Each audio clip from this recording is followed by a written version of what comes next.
After moving into our newly built house and finishing the unpacking, another moving truck suddenly parked in front of our home. Then my husband dropped a bombshell. Starting today, my parents will also live with us. Huh? If you oppose this, divorce is the answer. I burst into laughter and quipped. Well, we might as well be divorced already, right? Huh? This incident occurred right after we moved into our new home, and I had already left my husband and in-laws behind. I am Olivia, in my 30s. I married my husband, Michael, 5 years ago, and our son, Liam, is now 4 years old. Initially, I quit my job when we got married, but when our son turned 4, I decided to return to work. I now work full-time on weekdays. When I first met my husband, he was kind, laid back, and perhaps a bit oblivious at times. Back then, I thought these traits were just part of his personality. Above all, I was drawn to the fact that he always put me first, which led us to get married. However, I later realized that my compatibility with my in-laws was far from ideal. They seemed more concerned with appearances than genuinely considering others. Their thinking was one-sided and self-centered. The first sign of trouble came during wedding preparations. They insisted on having a grand wedding because my husband was the eldest son in the family. I preferred a modest celebration with close friends and family, but they argued that such a wedding would be embarrassing and not fitting for their family background. Ironically, my husband's family wasn't particularly well off. My father-in-law was a retired office worker, and mother-in-law was a homemaker. Their house wasn't large either, they had been renting all along. Yet, they insisted on putting up a facade. In the end, they said they'd cover the whole expenses, and without consulting me, they booked a lavish venue. To avoid conflict, I went along with their wishes and had an extravagant reception. However, the result was that only the groom's side covered the costs. Ultimately, my family ended up paying for the bride's side. Even during childbirth, it was the same. When I was enduring labor pains at the hospital, my mother-in-law arrived and immediately said, "What? The baby isn't born yet? You said you were having contractions, so I came all the way here. Ugh, how boring." She proceeded to engage in trivial small talk endlessly by my bedside. Of course, I was in too much pain to pay attention, but she persisted, saying, "Hey, Olivia, are you listening?" My husband, on the other hand, just stood there without uttering a word. Before we got married, I appreciated his laid-back nature, but now it feels less like laid-back and more like obliviousness. Well, perhaps he simply assumes that his parents' way of thinking is the norm. And after childbirth, the inconsiderate behavior of my mother-in-law and father-in-law continued. Despite it being shortly after giving birth, they stayed late at our house, making noise under the guise of celebrating. My father-in-law even demanded, "Hey, prepare some snacks." When our son cried, no one bothered to comfort him. Given this situation, I found myself disliking my in-laws and tried to limit our interactions to the bare minimum. However, a certain incident led me to become more deeply involved with them. We, as a family of 3, were living in a rental apartment. However, as our son grew older, we began considering purchasing a newly built house. Yet, the process of building a house involves various meetings, from land selection to working with construction companies and interior design. Since my husband and I both work, it was challenging to schedule meetings during weekdays. As a result, we always arranged these meetings for weekends. However, having our son present during lengthy discussions was difficult, so we often relied on my parents, who lived nearby, to take care of him. One day, we had a meeting scheduled for the next day, but my mother informed me that she had caught a cold and didn't want to risk passing it to our son. Now, I was torn between canceling the meeting or taking our son along. That's when my husband suggested, Why not leave him with my parents occasionally? Personally, I wasn't keen on relying too much on my in-laws. However, without considering my opinion, my husband picked up the phone and started making arrangements. Hey, it's me. Sorry for the sudden request, but could you take care of Liam tomorrow? I'll bring some souvenirs as well. I feel bad about this sudden change. It's fine. But my oblivious husband simply said, and hung up. At that moment, I had a vague sense of foreboding. On the day of our meeting, I took our son to my in-laws' house in the morning and then proceeded to the scheduled appointment. On our way back, I brought my in-laws their favorite sweets as a gift. I was eager to head home, but as expected, I got caught in a conversation trap. Hey, you're building a house, right? What kind of house is it? A built-in kitchen, huh? Young people these days. It'll make your life easier, won't it? My husband unintentionally blurted out. Olivia is handling all the kitchen details. My mother-in-law glanced at me and said, Well, I'd love to try out a beautiful kitchen too. So, with a smile, I suggested, why not consider remodeling your kitchen, too? To which she retorted, We don't have that kind of money. Rather, I wish you would remodel for me as a way of showing filial piety. Ignoring my discomfort, my husband casually added, When our house is finished, you can come see it. You're welcome to use it. Personally, I dreaded the idea of others using my kitchen. And so, the interrogation about our new house continued until we were finally released 2 hours later. On our way home, feeling uneasy, I asked my husband, Hey, your parents seem overly concerned about our house. But we're not actually living together, right? His response was matter of fact. It's our family home. I said the kitchen is your domain, didn't I? So, I believed him. From that day on, my in-laws began offering to take care of our son during our meetings. While I appreciated their help, they always managed to meddle in our home affairs afterward. Show me the blueprints. He started asking questions like, How spacious is the bathroom? or, What's the size of the guest room? he even offered unsolicited advice about the future, saying, You should install handrails in the entrance for peace of mind during old age. My mother-in-law chimed in, suggesting, Wouldn't a living room be more comfortable here? or, What's the height of the kitchen counter? when I tell her the height, she said, Oh, that would be inconvenient for me. You should make it a bit lower. I couldn't help but reply. I adjusted it to the height that is comfortable for me. But my father-in-law interjected, It's not just you who'll use it.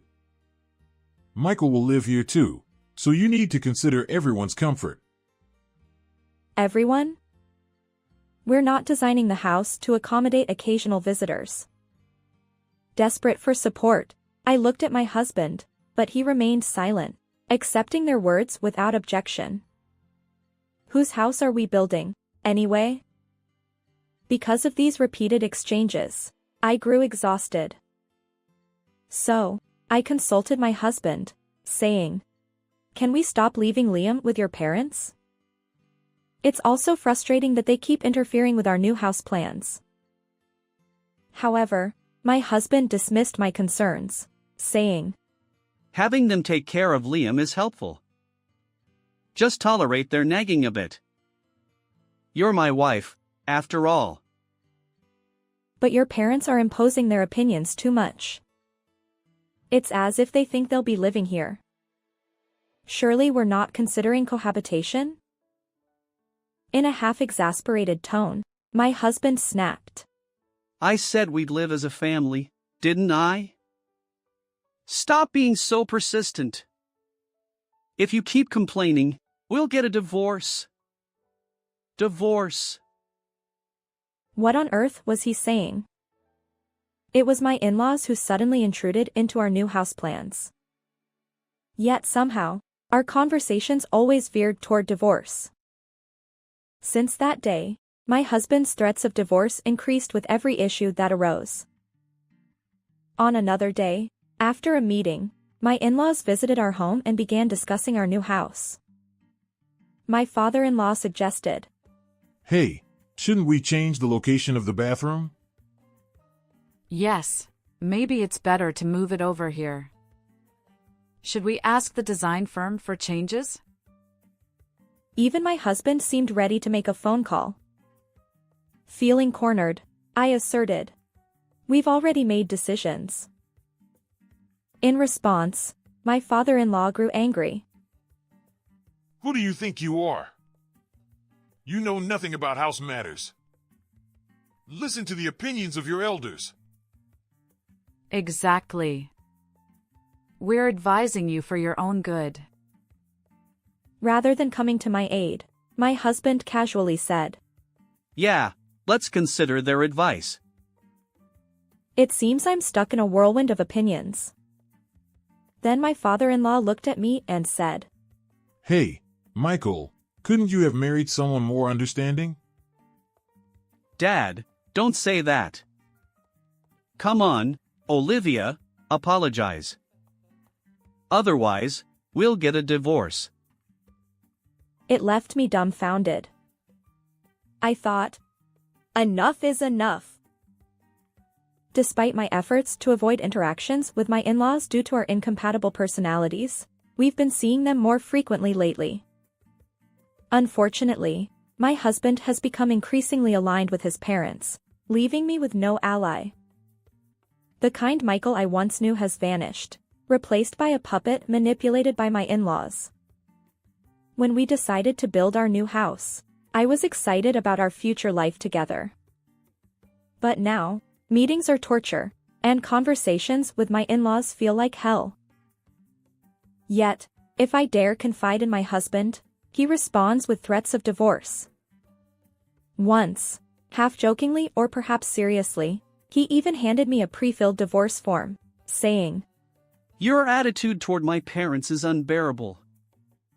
They're offering advice, and they take good care of Liam. If your behavior doesn't improve, I'll seriously divorce you. I was left speechless.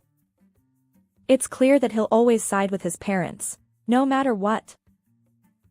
Moreover, my husband claims that my in-laws take good care of our son, but that's only during our meetings. The ones who genuinely look after our son are my own parents. They've been there for sudden nursery school emergencies and difficult times. When I fell ill, they'd come over to care for our son. My parents even prepare gifts for birthdays and Christmas. In contrast, my in-laws have never given our son anything. Instead, when they visit, they demand, Bring us a souvenir. My husband doesn't understand any of this. Feeling worn out, I finally visited my parents' home. Clearly, I looked exhausted, and my mother asked in concern, What's wrong? So, I mustered the courage to share my current situation. To my relief, my mother said, If anything happens, you can always come back here. It was a comforting response. Yes, I don't need to force myself into that family any longer. I just need to make a decision. But we have our son, and we're building a new house. However, given the current situation, it feels like my in-laws might eventually take over our new home. If that happens, I'll be subjected to their verbal abuse for life, all while being taken advantage of by them. I can't bear that. Yet, if I bring up divorce now, my husband will likely reject the idea. Despite his constant talk of divorce, my husband and in-laws are concerned about appearances, so divorcing him won't be straightforward. That's when I had an idea. And so, I began preparing for the worst. Finally, our newly built house is complete, and today my husband, our son, and I came for a viewing. Our son is happily running around, exclaiming, "Yay! Our new home." "The house smells fresh, and I'm thrilled that my ideal home has finally become a reality." We had a brief meeting with my husband to discuss moving in, and we decided that the second floor would have a guest room and our son's room. However, since we don't plan to use it immediately, I thought we'd just use it as a place to store our belongings for now. I mentioned this to my husband, but he simply said, "Make sure to organize the stuff properly." Despite my casual response, I already felt suspicious about my husband's behavior. On moving day, we transported our belongings as planned and began unpacking. Since I expected a busy day, our son is staying with my parents. Suddenly, I noticed my husband was nowhere to be found. Searching for him, I saw him on the phone. He was saying things like, "What? You're already coming? We're not done unpacking yet." At that moment, I thought, oh, are my in-laws coming again? But soon after, a moving truck pulled up in front of our house. I wondered if the mover had forgotten something.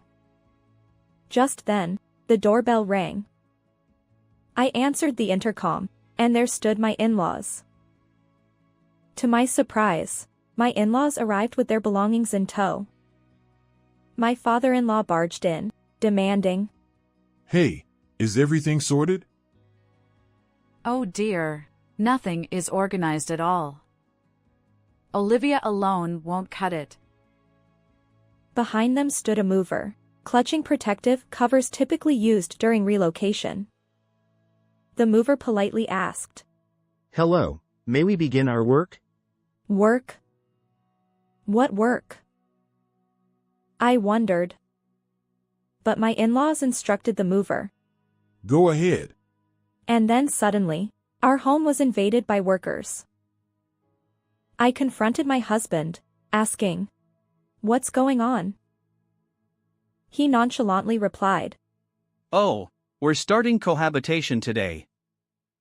You know, they've been looking after our son, and it'll be easier for us all to live together." Huh? We never discussed this. I protested. My husband continued. "Well, I'm the head of this household, and my parents have been advising us about this house. Besides, Mom wants to live here too." His casual tone infuriated me. What? This is our family's home for the three of us, right? There's no room for your parents. I'll take the largest room on the second floor. And the one next to it will be mine. She added. I measured it recently. Do the curtains fit? I couldn't believe it. They were already claiming rooms in our new house. Measurements? When was that? I asked my husband. Hey, could it be that your parents have been here before? Isn't this their first time seeing the house? Huh? They actually came the day before we did the house tour. What? Why? They wanted to see it, so I gave them the keys to take a look ahead of time. Unbelievable. My in-laws had explored the house before we even moved in. They even decided on their own room and took measurements. I felt anger welling up deep inside me. Hey, why didn't you consult with me? Isn't this our home for the three of us? Besides, Liam's room will be gone. Ha! He won't use that room right away. And the guest room is for when someone visits, right? So it's fine if my parents use it. Besides, I said it before, this new house is for the whole family to live in. And when we say family, that includes my parents. Wait. Did you deceive me? You're just misunderstanding. I'm the homeowner, so stop complaining. As my husband and I engaged in this exchange, my in-laws joined the fray. What's wrong with you? Are you against us living here? How insolent for a daughter-in-law! Such an unfilial daughter-in-law. It's only natural for children to care for their parents. You're part of our family now, so you should take care of us. But that's not the point. Originally, this house was meant for our family of 3 to live in. Even the kitchen was designed with me in mind. Well, isn't that fine? After all, you'll be handling household chores in this house, won't you? As a daughter-in-law, isn't it natural to take care of the household? Then does that mean you won't do any housework? Of course not! It's only natural for a daughter-in-law to take care of household matters. Michael, if she keeps opposing us like this, get a divorce! Don't talk back to my parents. I'm serious about getting a divorce. Certainly, that line finally came up. So, you're thinking of divorce, right? Huh? My husband responded with a puzzle. I couldn't help but burst into laughter. I faced him and said, "We might as well be divorced already." My husband and in-laws had a look of shock on their faces. Although I haven't submitted it yet, so it's just on paper, I handed him the divorce papers. Huh? It was a fully filled-out divorce form. He looked at it and stammered. What's this? I reminded him. Remember how you've been threatening me with "we'll get a divorce" all the time? Well, there you go. I've filled it out too. Oh, that was just a joke. You've been threatening me daily with divorce. How can that be a joke? We're married, aren't we? A joke like that should be fine. It would be fine if it were a funny joke. But how can threats like that be taken as a joke? Besides, I have recorded all our conversations and threats. Huh? I'll take this to a lawyer and proceed with the divorce properly. Hey, what about the house? He panicked, asking about the house. I replied firmly. I wanted to live in this house with you and Liam. But clearly, you had other plans. If you want to live with your parents so badly, go ahead. Oh, and when we divorce, make sure to repay the $30,000 I lent for the down payment. And lump sum child support too. I'll be raising Liam. With that, I opened a box containing essential items for my son and me, a traveling bag and a backpack, for whatever comes next. Yes, I had been waiting for this moment. As I suspected, my in-laws had intentions of taking over the house. And my husband, too, conspired with them to deceive me. In that case, divorce seemed to be my only option. However, my husband, born into a family that values appearances, wouldn't readily agree to a divorce. So, I came up with a plan involving the divorce papers he had prepared. Although he probably intended it as an empty threat, he had meticulously filled out the divorce form. I decided to play along. But submitting it silently risked invalidating the divorce, so I secretly recorded our conversations to confirm his genuine intent. Perhaps my husband believed I lacked the courage to go through with it. True, Divorcing while raising our young son wouldn't be easy. But I wasn't alone. My parents supported me, and most importantly, I worried about our son's well-being if we continued living with that family. So, divorce and separation seemed like the best course of action. I packed my bags and went to my parents' home, explaining the situation. They assured me, "You're welcome to stay here." Then, I entrusted my son to them and visited a lawyer's office. I showed them the divorce papers, the recorded conversations, and requested legal proceedings. A week after leaving our newly built home, my husband called repeatedly. Avoiding his calls, I let the answering machine collect numerous messages. His voicemails consisted of demands about the mortgage. What are you thinking? Come back soon. Yet there were no apologies, no concern for our son, and no mention of driving out my in-laws. My husband has no intention of kicking out his parents after all that has happened. He is only worried about the mortgage. Of course, there's a reason for that. My husband doesn't have any savings. You see, he spends money on his hobbies like casinos and horse racing. Despite initially promising to save before building the house, all we have was my pre-marriage savings of $30,000. When I confronted him about it, he nonchalantly said, Oops, my bad. If I put the mortgage in my name, it'll be fine. But I couldn't tolerate his carefree attitude, so I made him sign a loan agreement. It was a formality because he had borrowed $30,000 from me, and I wanted proper repayment. Although he underestimated the seriousness of financial transactions between spouses, he eventually complied. Little did I know that this precautionary document would come in handy. When we applied for the mortgage, we used my savings as the down payment, but the loan was in his name. However, I suspect he was counting on my income too.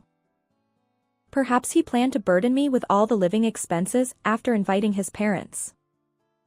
Given how frugal my in-laws are, I doubt they'd contribute anything toward daily costs. I just want to make sure that I receive the money I lent and the child support in full. I had no intention of speaking to that family anymore, so I entrusted all the legal proceedings to a lawyer.